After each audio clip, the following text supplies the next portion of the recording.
He was a man sentenced for a crime he didn't commit, thrown into a world where freedom felt like a distant memory.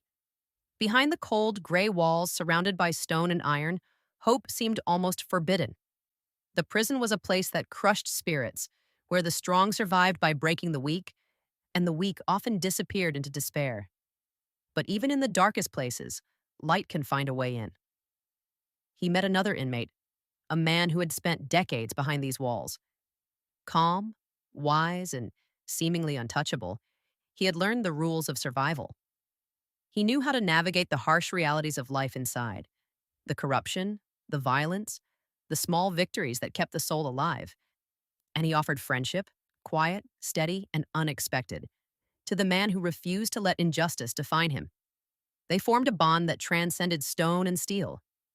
Together, they carved out small freedoms: reading books, listening to music that soared above the walls, sharing dreams that no one else could hear.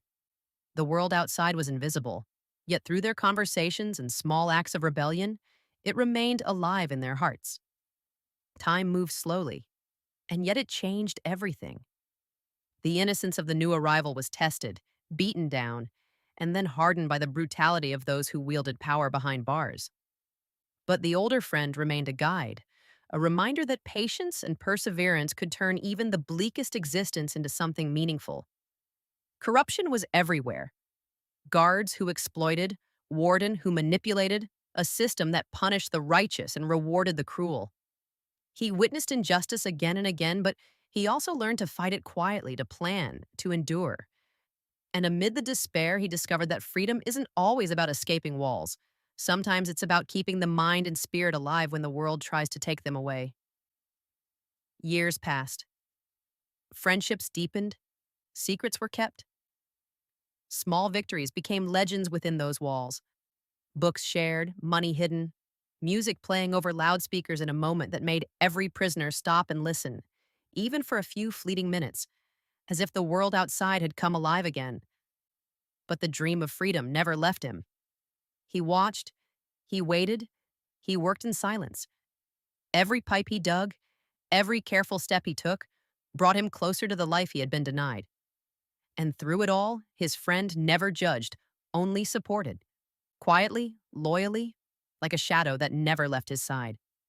Then came the day that changed everything. The escape wasn't a sprint, but a patient, calculated act of hope. A crawl through darkness, a journey beneath the earth, and finally emerging into the rain and the wind of a world that had been denied for so long.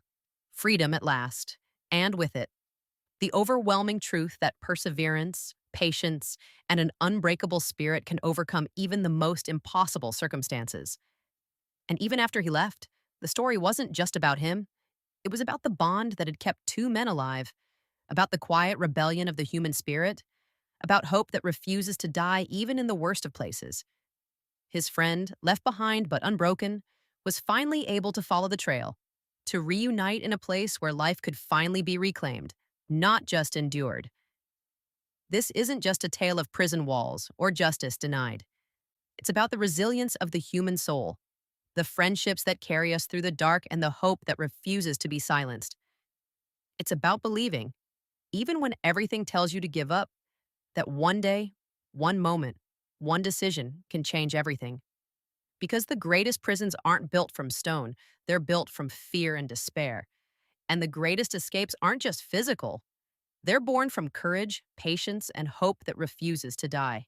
Can you guess the movie?